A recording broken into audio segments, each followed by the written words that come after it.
Well, if you've been out and about so far today, the weather not too bad. A few sprinkles that we've had to dodge, but nothing of too significance here.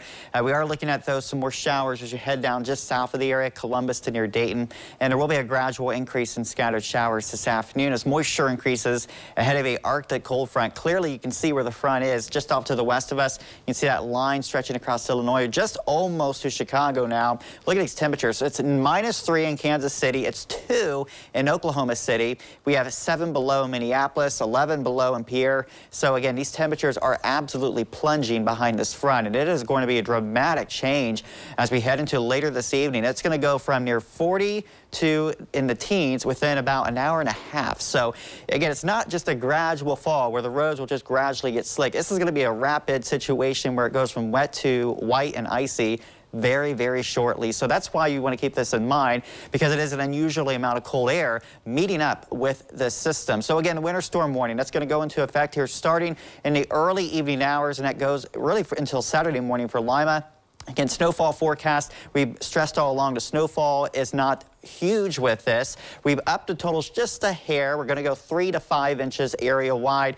Can't even run an isolated higher total, but again, I think 3 to 5 will pretty well do it, as we will be a bit limited as the system will be fairly progressive in nature. But again, that's 3 to 5 inches of wind-whipped snow. It's going to be blowing around and drifting. When you consider that and the temperatures, travel impacts are very high. So the first problem we have is that it's not snow, because it's 41 degrees right now, and it's going to rain as we get into later this afternoon. In fact, there'll be a little burst of heavier rain before we make that switch to snow. So here's 8 p.m. There's your line from Paulding, Van Wert to Salina, kind of along 127. You're going from that rain to snow. And notice how there's really not any of a mix. It's really either rain or snow because the air is so cold behind this front.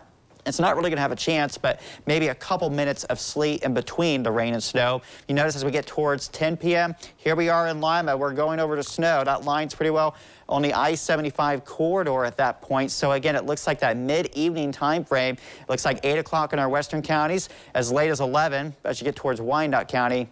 And then the rest of the night, it is pure snow. Temperatures are absolutely crashing. Look at this. We're -4. We are below zero area-wide as you wake up Friday morning. We're going to see the back edge by this point of the snow moving through. Now, our model doesn't show much snow tomorrow, but with the air being so cold, still some low-level moisture, you're going to spit out these very light, kind of small little flakes of snow that'll be flying around in the air tomorrow.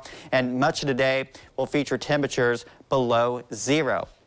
And again, that's just the actual air temperature. You have to factor in that we're going to have winds gusting over 40 miles per hour tonight. And the winds get stronger tomorrow, even though the falling snow is going to diminish. We're going to have blowing snow. So now it's going to be kind of a ground blizzard that we call it, when you have the blowing snow that still creates some of that lower visibility. And again, that's going to be blowing over the roadways, keeping things on the slick side. So tomorrow, if you can, just please stay home and just sit by the fireplace, maybe with some hot chocolate. Looking at your forecast going into Saturday, not much better. We'll still have the winds. You won't notice a big drop in the winds until Saturday evening, and then by Sunday it's quite a bit better with the wind. Temperature, though, only 14. But then next week, by this time, it's a completely different story. We'll see temperatures back in the 40s by Thursday. All right, so just hang on to your hat and bunker down for this one, right? That's right, bunker down. We'll get through it. All right, thanks.